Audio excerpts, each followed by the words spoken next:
Hello and welcome back to the Cartoonist Studio.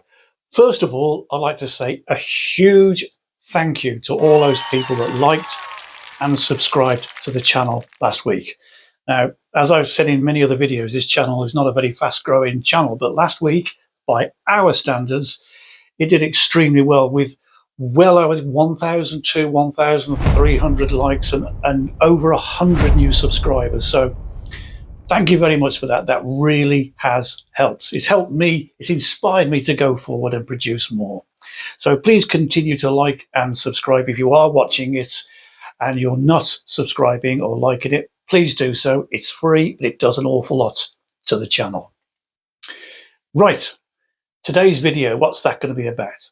Well, a couple of weeks ago, I did a Halloween special where I drew, it was the Mummy, Frankenstein and the werewolf. But because the video was more about Halloween than it was necessarily about the drawing, I didn't give any instructions over it, but a lot of you did say that you enjoyed the characters, you liked the characterization. So what I decided to do today is to draw one of those characters, that's my favourite, one of my favourites from it, which was the Mummy. And I'm going to draw that for a very specific reason, and that is, well, it's a mummy and it can be quite boring. So we'll just show you how to make it exciting, shall we say. So without any preamble or further ado, let's get over and draw ourselves a mummy. Right, now we're off. Right, first off, this isn't the mummy that I'm going to be drawing. So why are you drawing it then? Well, I'm glad you asked. First of all, I'm going to be showing you what we're not going to draw. So as when you draw what we do draw, you'll see that what we do draw is better than what we shouldn't be drawing. Is that all clear? Right, so when a cartoonist draws a mummy usually, they just do it like this. And there's nothing wrong with this, absolutely nothing wrong with it. It's just that it's not the way that I like to draw them. And seeing as this is my channel, we're going to be drawing it my way or the highway. Right, so how do other cartoonists draw them? Well, they do them like this. They just draw a basic shape, like so, stick a couple of eyes in there, and then just do the bandages like this. Like I say, nothing wrong with it.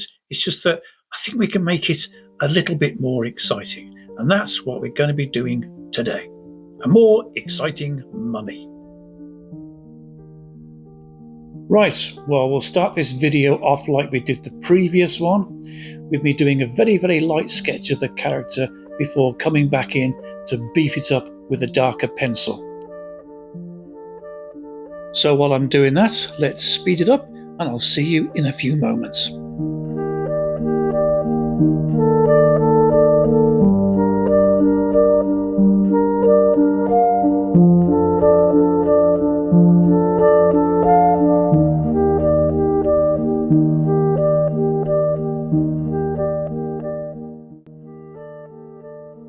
Well, that was pretty fast, wasn't it? Sometimes I draw so fast I have to wear a crash helmet. Right, drawing bandages on a mummy. I've already shown you how normal people do it, but we here at the Cartoonist Studio, we're not normal people, you know.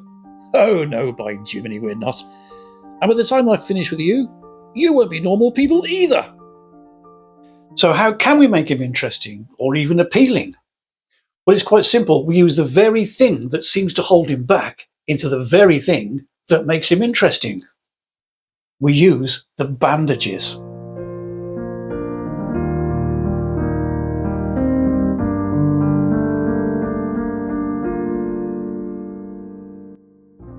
If you think about all those bandages, they were put on 1, 2, 3,000, sometimes even more years ago. And that's an awfully long time. And don't you think by now they'd be a little bit loose? I mean, you imagine if you put a bandage on your elbow or on your knee, by the end of the day, that thing's hanging loose. It's not where it was. It's not as firm a fit as it was when you first put it on. So you times that by a couple of thousand years, and those bandages are going to be a little bit loose. You'll notice here that I'm putting a little bit of a dark area there. Now, the mummies, when you see them, you'll notice it more here. The mummies, when you see them now, they're so old, their little skins are black and crackly with age. So when the bandages are loose, show those little bits of dark just between the cracks in the bandages. It gives your mummy more of a three-dimensional look, if you like. And because the bandages aren't tightly fitting anymore, they're sort of hanging loose, you can almost imagine when the mum is walking along that those looser pieces, like the piece underneath the eyes and round by the mouth, would almost jiggle with the movement. Now you'll notice here that I'm now going over the rest of the mummy by just drawing in some lines. Now this is just like when I drew the first one, the sort of how not to draw it, shall we say, or how we don't draw it, more to the point, because I really am not criticising the way other people draw mummies. They draw them that way, it's absolutely fine. It's just not how I do it. Now, because I've done it that way now, it doesn't mean that I'm going to be drawing it the same way that everyone else does. I'm just giving myself a guide of where the bandages would go, so as I can then correct them into my style. You'll notice there that I just drew a little squiggly line. That was almost like an afterthought. There's a reason for that, and we'll get to that a little bit later, so hang around for that. Now, when I said that I just drew the bandage lines in loosely so as I could then correct it into my style, it's very much like we had a comedian in the UK once, and a guy by the name of Les Dawson. You get a chance to go and watch him on YouTube, please do. What he would do is he would play the piano, and he was a very, very adept pianist, but the way he played it was all out of tune. He'd sing along as though he was singing perfectly, but the piano was all over the place, and this was part of his act. He was hilarious, he was brilliant for it. But when asked how he learned to play the piano so badly, he said, you have to know how to play it properly before you can play it badly. So that's kind of the principle behind me doing those simple lines there to denote where the bandages are going to go before I then correct them into putting the way I want them to be. So I have to know how to draw the bandages properly before I can learn to draw them in a distorted manner. Right, so let's take a closer look at what I've been doing with the bandages. I started off, as I said, by just drawing the various lines of where they would be, and then I've been producing them a lot more baggy, shall we say. And that's where we get to the point where I was making about using his bandages, which would normally be a disadvantage, and turning it into an advantage. It's almost like he's using the bandages as a prop.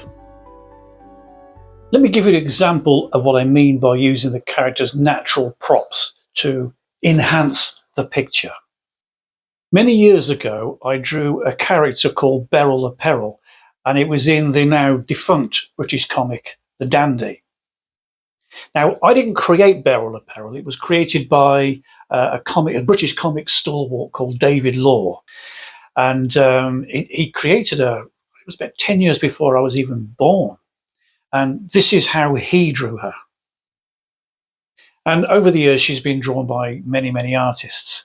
And just before I took over the cartoon, she was drawn by a cartoonist called, I forget his first name, his last name was Nixon, very close to mine, probably quite confusing. But he did an absolutely fantastic job. But when I did take over, I took a look at the character. I thought, right, how can I make her mine? How can I make her more expressive? What can I do to her? What can I use? I mean, the body's the body. You can only do a certain amount with it.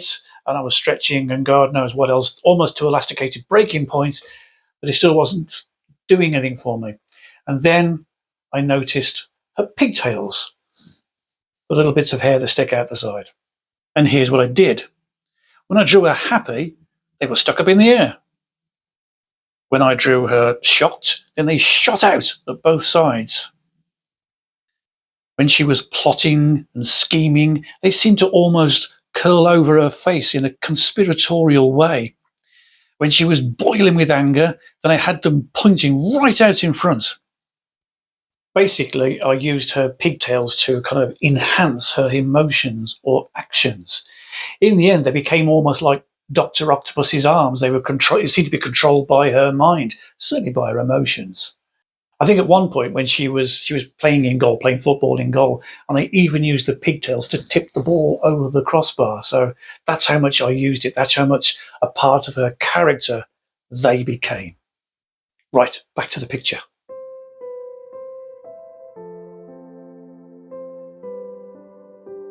So there you go. So that's what I did with Beryl Apparel. So these bandages here, I guess, could be likened to Beryl's pigtails. They are what give the character a little bit more expression, a little bit more action, a little bit more life, a little bit more personality and character, if you like.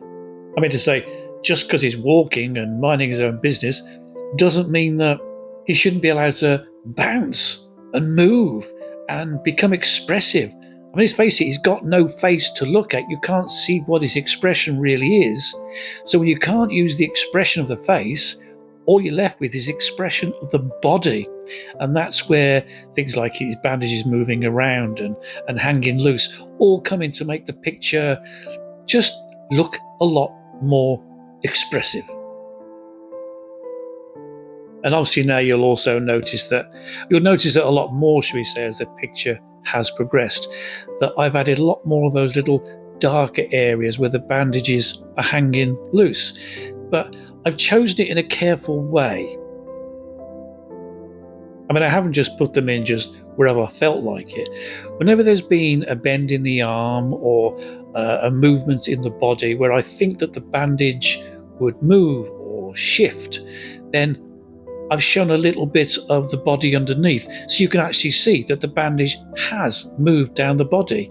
Like if you've got an arm full of rings, for argument's sake, and you held your arm up in the air and you held the rings in your hand and you started to move your arm around a bit and then let go of them, those rings wouldn't all just move at the same place. Some of them would move faster than others, depending on the bend or the movement of the arm.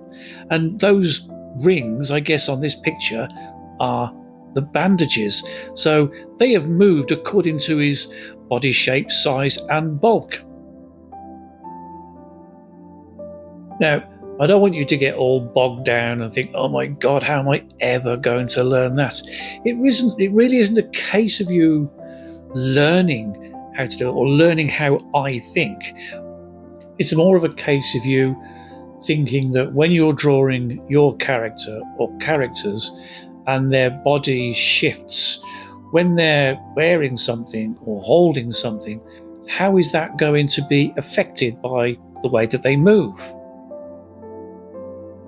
In this case, we've got bandages. In your case, it might be a t-shirt or wearing a tie when they're walking along. It just pretty much stays where it is. But if they're running, does that tie flick under their arm? Does it flick over their shoulder? I guess it depends on the angle of the body and the angle of the movements. So you're just really thinking about how things are going to react to external pointers, shall we say.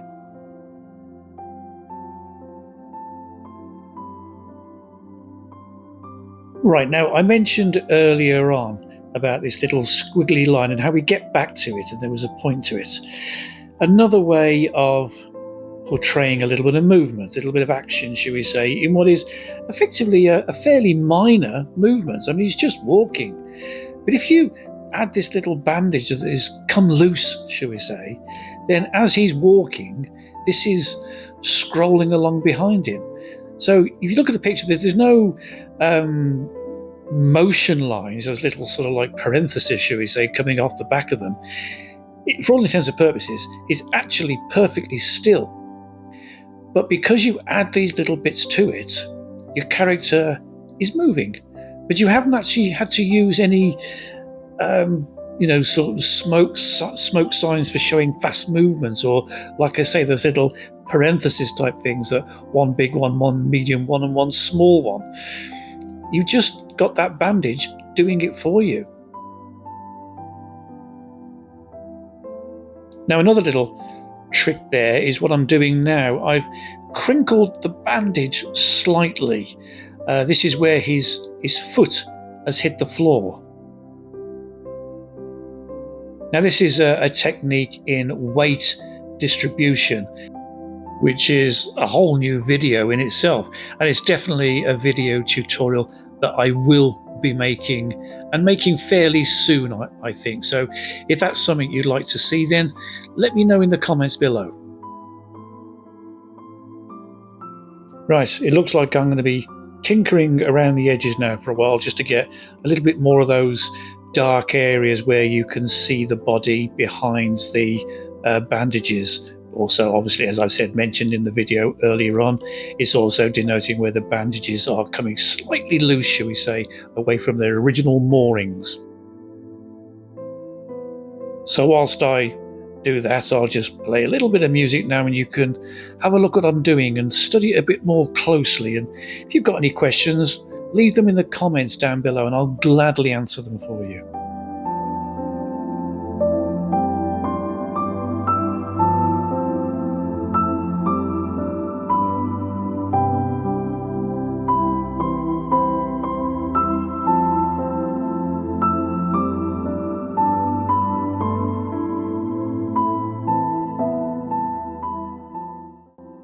Actually, there's another point. Here we go. We've got the shadow coming underneath. A point to make with shadow, if I'm already telling you this and you already know, it's like I'm teaching you to suck eggs, fair enough, but if I don't mention this, I'd feel remiss. As you're going under the body, the heavier the body becomes, the heavier the shadow becomes. It may sound quite straightforward, but a lot of people don't do that. So yeah, definitely worth mentioning that. And I'm just coming up to a bit now. I got a little bit of bandage dragging down behind the mummy, and I thought, think about it, what happens if I do a little bit more over here?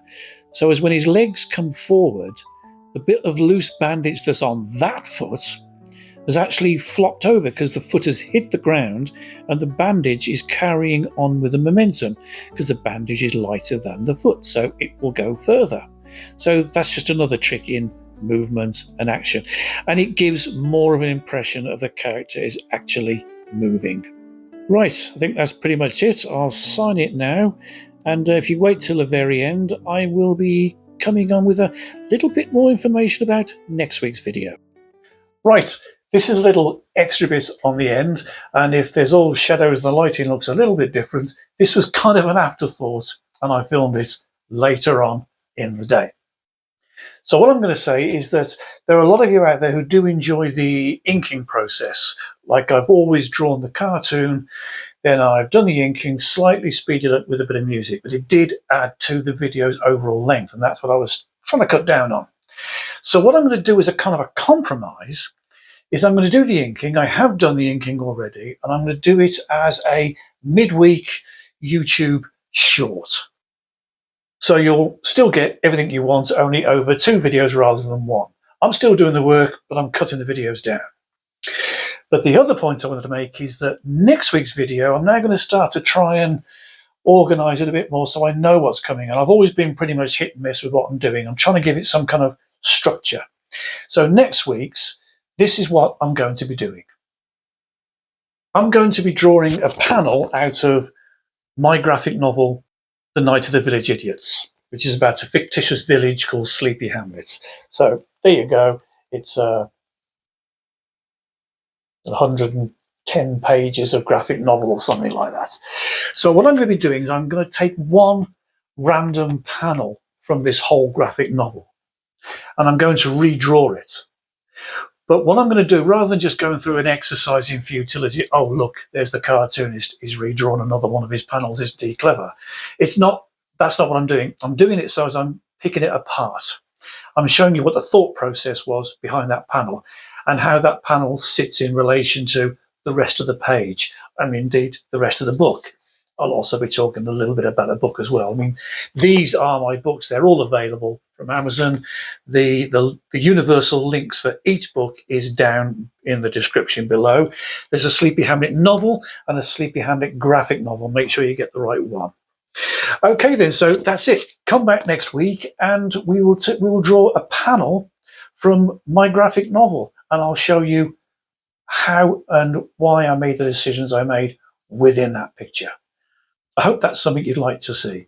If it is, like and subscribe, hit the notification bell. Hit the notification bell, they will let you know when that next video comes out. Okay, thanks very much once again for your time, and I will see you on the next video. Until then, bye bye for now.